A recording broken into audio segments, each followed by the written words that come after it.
Picture two people standing outside the exact same house. One of them steps up, unlocks the door, and walks in like she's going to be there for the next 50 years. She patches the cracks in the wall. She fixes what's broken, instead of just working around it. She plants something in the backyard, even though it won't bear anything for 3 years, because she already knows she'll still be standing there when it does. The other person walks into that same house, holding a different set of keys. Keys that only work for the next 12 months. He doesn't fix what's broken. He doesn't touch the cracks. He tells himself, why would I put real work into a place I don't even own? Here's the strange part. They're standing in the exact same house.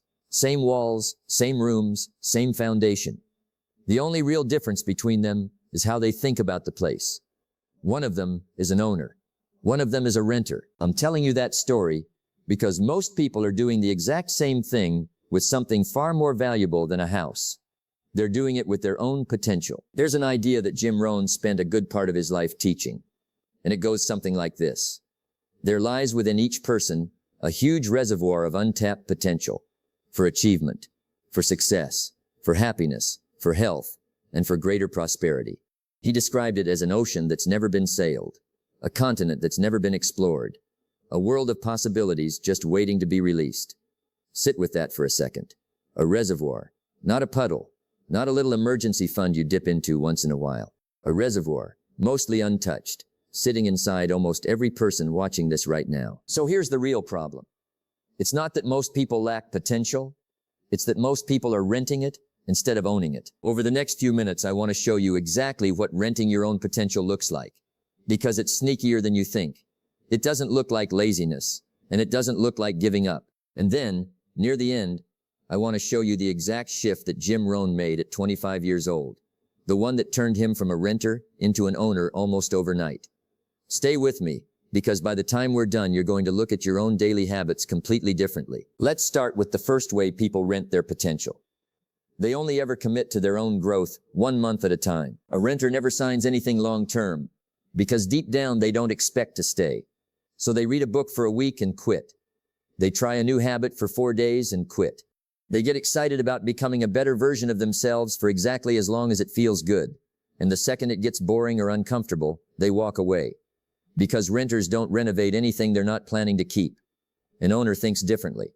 An owner treats a skill, a habit, or a discipline the same way that woman treated her house. She's not doing it for this month. She's doing it because she plans to be living in this version of herself for decades. Maybe today that means finishing the book instead of abandoning it halfway through. Maybe tomorrow it means showing up to the gym on the day you don't feel like it. Maybe the day after that, it means sitting with a hard conversation instead of avoiding it. None of those things pay off in a week. They pay off because you were still there in year 3, watering something you planted a long time ago. Tell me, how many skills have you started and quietly let the lease run out on? Not because you failed, but because you never intended to stick around long enough to own it. Next, the second way people rent their potential. They call the landlord instead of fixing it themselves. When something breaks in a rental, you don't grab a toolbox. You call the landlord and you wait. And a lot of people treat their own life the exact same way. Something goes wrong at work, and they blame the boss. Something goes wrong financially, and they blame the economy. Something goes wrong in a relationship, and they blame the other person. There's always a landlord to call. Always someone else responsible for the repair. But here's what ownership requires that renting never does. It requires you to grab the toolbox yourself, even when the damage wasn't your fault. Because nobody is coming to fix your life for you. And honestly, nobody else even has the keys. An owner looks at a cracked wall and says, "That's mine now, I'll deal with it." Maybe today that means taking a hard look at your own part in a conflict, instead of only pointing at the other person. Maybe tomorrow it means fixing your own budget, instead of waiting for a raise to solve it. Maybe the next day it means admitting that a habit you've blamed on your schedule is actually just a habit you haven't broken yet. This is uncomfortable, because calling the landlord is easier. It costs you nothing, and it feels justified every single time, especially when the excuse is a good one. But an excuse being true doesn't make it useful. The economy really might be rough. The boss really might be difficult. And none of that changes who is the only one holding a set of keys to your own life.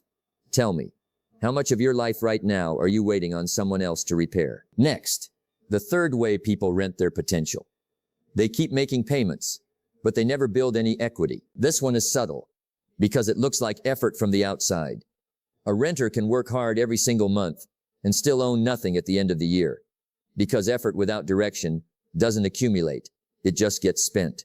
You can be busy for 10 years and end up in the exact same place, because busy isn't the same as building. Equity comes from effort that compounds, effort aimed at something specific enough that year 2 is standing on top of year 1 instead of starting over next to it. An owner asks a different question than a renter does. A renter asks, did I do something today? An owner asks, did what I did today make tomorrow easier?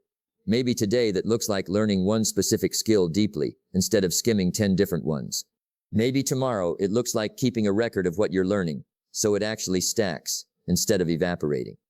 Maybe the next day it looks like saying no to a distraction that feels productive but isn't actually building anything. Tell me, if you looked honestly at the last 12 months, how much of your effort turned into equity, and how much of it just paid the rent on staying the same? Next, the 4th way people rent their potential. They leave the best rooms in the house locked. Every rental agreement has a room you're not supposed to touch. The one the landlord keeps for storage. Off limits. Not yours to use. And most people have a version of that inside themselves too.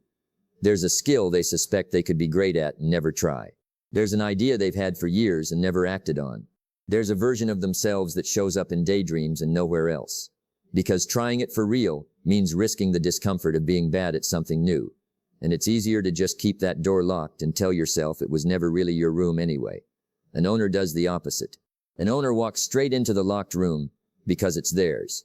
And they'd rather find out what's actually in there than wonder forever. Maybe today that means finally starting the thing you've talked about starting for 2 years. Maybe tomorrow it means being willing to look like a beginner in front of people who already know you as competent.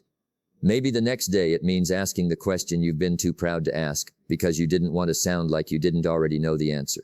Tell me, what room in your own potential have you kept locked for so long that you've almost convinced yourself it isn't even there? I once knew someone who spent almost a decade renting out a talent she clearly had for writing. She'd tell people it was just a hobby, that maybe someday she'd take it seriously, that now wasn't quite the right time. She kept that room locked for years, and looking back, it wasn't really about lacking the ability. As long as the door stayed shut, she never had to find out whether she was actually good enough, and as long as she never fully tried, she never had to risk owning the answer either way. That's a strange kind of safety, the safety of never really finding out. One day a friend asked her a simple question. If you kept doing exactly what you're doing now, for the next 10 years, quietly, on the side, never fully committing, where would you actually end up? She didn't have an answer, and not having one scared her more than failing would have. So she finally unlocked the room. It didn't turn into overnight success, and it wasn't supposed to. It turned into ownership, which is a slower thing and a much sturdier one. A few years later, looking back, the only thing that had really changed was that she'd stopped renting out that part of herself and started living in it full time.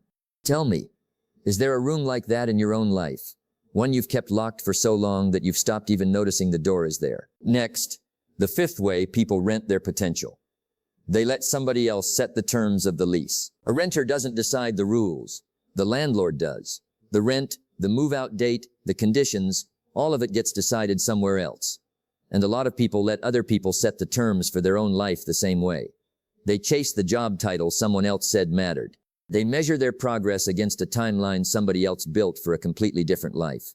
They let a comment from years ago, from a teacher, a parent, an old coworker, quietly set the ceiling on what they think they're capable of. And they never once go back and ask whether that ceiling was ever actually true. An owner sets their own terms. They decide what a good life actually looks like for them specifically, not for the person next to them, and they measure their days against that instead. Maybe today that means letting go of a comparison that's been quietly running in the background for years.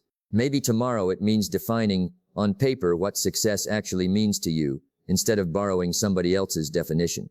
Maybe the next day it means making one decision based on what you actually want, instead of what looks impressive. Tell me, how many of the terms you're living under right now did you actually choose, and how many did you just inherit? Next, the 6th way people rent their potential. And this one is close to the heart of everything Jim Rohn taught. They furnish the place with knowledge, but they never renovate anything with it. They read the books. They watch the videos. They nod along to exactly the kind of thing you're watching right now, and then nothing in their actual life changes, because they've been decorating instead of building. An owner treats knowledge differently. To an owner, learning something is only step one. The actual renovation happens when that knowledge gets applied somewhere real, in a habit, in a decision, in a hard conversation you finally have because of something you read. This is where the story of how Jim Rohn himself made this exact shift is worth knowing, because it's not a parable, it actually happened. At 25 years old, Rohn was broke and behind on almost everything that mattered to him. Someone invited him to a lecture given by a man named Earl Shoaff, who at the time was running a supplement company called NutriBio. Shoaff told him something that reframed everything Rohn had believed about work up to that point. That your income rarely exceeds your own personal development, and that if you work hard on your job you can make a living, but if you work hard on yourself, you can make a fortune. Rohn didn't just admire that idea the way most people admire a good quote and move on. He renovated his life with it. He started reading. He started studying.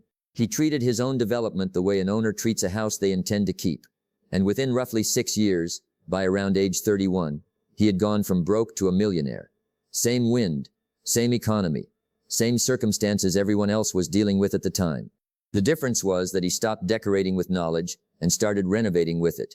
Maybe today that means actually applying the one idea from this video that hit you the hardest, instead of just nodding at it. Maybe tomorrow it means turning something you already know into a habit, instead of just a fact you're aware of. Maybe the day after that, it means going back to something you learned months ago, and finally putting it to use, because knowledge doesn't expire. But it does sit there quietly losing its value the longer it goes unused. Tell me honestly, how much of what you already know is sitting in storage in your head, fully paid for, and never once installed into your actual life? Next, the seventh and final way people rent their potential. They forget that owners are the only ones who get the appreciation. When a rented house goes up in value, the renter doesn't see a dime of it. The owner does. And that's exactly how personal development works too.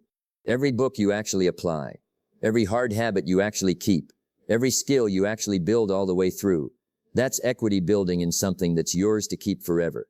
Something nobody can repossess. Something that appreciates whether or not anyone's watching. Jim Rohn put it simply. Whatever good things we build end up building us right back.